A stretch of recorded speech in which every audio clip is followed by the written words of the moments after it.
बालगृहातील माजी विद्यार्थ्यांचा स्नेहमिलन कार्यक्रम संपन्न झाला। परभणी जिल्ह्यातील बालगृहात राहून शिक्षण घेऊन स्वतःचे आयुष्य समृद्ध करत विविध पदावर कार्यरत होऊन गरुडझेप घेणारे बालगृहातील माजी विद्यार्थ्यांचा स्नेहमिलन कार्यक्रम बालकल्याण समितीचे माजी अध्यक्ष ॲडव्होकेट संजय केकान यांच्या आयोजनातून घेण्यात आला। 19 ऑक्टोबर रोजी शहरातील हॉटेल रामायणा येथील सभागृहात हा स्नेहमिलनाचा कार्यक्रम संपन्न झाला। यावेळी विशेष अतिथी म्हणून सोनी चॅनेल वरील इंडियाज गॉट टॅलेंट या कार्यक्रमात गायक म्हणून सहभागी असलेले सुप्रसिद्ध गायक राजू काजे यांची उपस्थिती होती। यावेळी मंचावर नांदेड येथील जिल्हा पर्यवेक्षक अधिकारी नरसिकर, चाइल्डलाईन परभणी जिल्ह्याचे समन्वयक संदीप बेडसुरे, सूर्यवंशी सर सुरेश वाघमारे उपस्थित होते। कार्यक्रमाच्या सुरुवातीस सुप्रसिद्ध गायक राजू काजे यांचा सत्कार मान्यवरांच्या हस्ते करण्यात आला। यावेळी बोलताना राजू काजे म्हणाले की सामाजिक विषमता दूर करण्यासाठी डॉक्टर बाबासाहेब आंबेडकर यांनी खूप प्रयत्न केला। त्यांच्या विचारांनाच अनुसरून आपण सर्वांनी माणसांना जोडण्याचे काम करावे। बाल सुधारगृहात राहून आपण विद्यार्थ्यांनी स्वतःला घडवले। अतिशय विपरीत परिस्थितीला सामना करत आणि संघर्ष करत आपण आज मुख्य प्रवाहामध्ये आलात आणि मोक्याच्या प्रशासनाच्या जागेवर कार्यरत झालात, ही अतिशय अभिमानाची बाब आहे। परिस्थितीला कुठलेही कारण न दाखवता आपण स्वतःला घडवले। आपला आदर्श येणारा विद्यार्थी नक्कीच घेईल।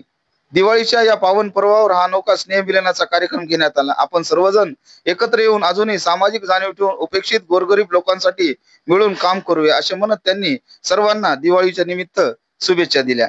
यावेळी प्रास्ताविक करताना आयोजक ॲडव्होकेट केकान म्हणाले की माझ्या बालकल्याण समितीच्या अध्यक्षपदाच्या कार्यकाळात विद्यार्थ्यांना कुठल्याही अडचणींना सोडवण्यासाठी मी प्रयत्न केला। त्यानंतरही ज्याही विद्यार्थ्यांना काही गरज पडली तर होईल तितकं सहकार्य करण्याचा प्रयत्न केला। तसेच सर्वच विद्यार्थ्यांच्या नेहमी संपर्कात मी राहिलो आणि त्यांना जोडून ठेवण्याचा माझा प्रयत्न राहिला। आज आपण सर्वांना एकत्रित करून या स्नेहमिलनाच्या कार्यक्रमानिमित्त आपला सत्कार करण्याचे हे नियोजन केले। याचा मागचा हाच उद्देश आहे की आपण सर्वांनी भविष्यात एकत्र राहून समाज हितासाठी एक पाऊल पुढे होऊन काम करत राहावे।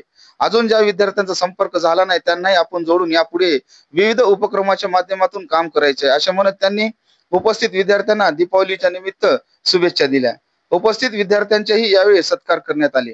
त्यानंतर सर्वच विद्यार्थ्यांनी बालगृहातील आपले अनुभव आणि भविष्यात होणारी वाटचाल यावर आपल्या भावना व्यक्त केल्या।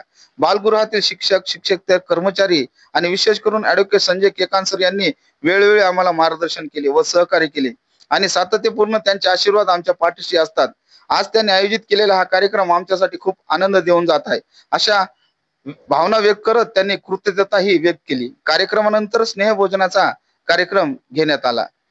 कार्यक्रमाचे सूत्रसंचालन राहुल वैवाळ यांनी केले तर आभार चाइल्डलाईनचे जिल्हा समन्वयक संदीप बेनसुरे यांनी मानले।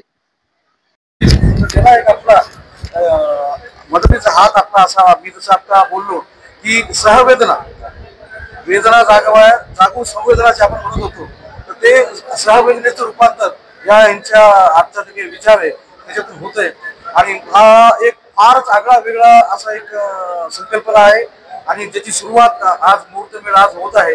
तर मला इथं बोलवलं, माझा सन्मान केला, पण मला त्याहीपेक्षा आनंद याचा आहे की ही संकल्पना घेऊन आता ॲडव्होकेट संजय केकान त्यांची सहकार्य येत आहे ती अत्यंत स्तुत्य आहे आणि लवकरच ती देशभरामध्ये तिचं नाव नोंद होईल अशी माझी खात्री आहे। मी या संकल्पनेला अनेक शुभेच्छा देतो मनापासून आणि सगळ्यांना विनंती करतो की पुढे जेव्हा ही संकल्पना पूर्णत्वास जाईल तेव्हा जेव्हा जसं शक्य होईल तसं याला सहकार्य। हो, दिवाळी निमित्त सुद्धा माझ्या सगळ्या मित्रमैत्रिणींना अनेक शुभेच्छा।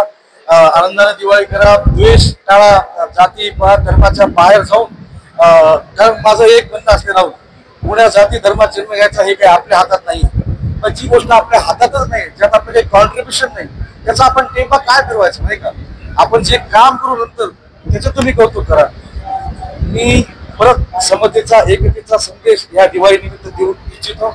सर्वांना शुभेच्छा, सगळ्यांचं खूप चांगलं व्हावं ही मनापासून सर्वांना जोडण्याचा महत्वाचा भाग आहे, ही गोष्ट महत्वाची ठरते। 100% संगीताला कुठल्याही मर्यादा नाही जाण्याला, काय म्हणजे प्रांत नाही, देश नाही, जात नाही, धर्म नाही, काहीच नाही, भाषा नाही। संगीत एक असं क्षेत्र आहे सगळ्यात जास्त, आता तर सायन्सने सुद्धा ती थेरपी मान्य केलेली आहे, तर सगळ्यांना जोडणारं असं एक हे संगीत क्षेत्र। विद्यार्थ्यांना काय सांगा, बस खुश राहा, आनंदी राहा, एकमेकांना लावून राहा आणि ज्या संकल्पनेसाठी तुम्ही आज इथं आलात ती पूर्णत्वास न्या इतकं विनंती. थँक्यू।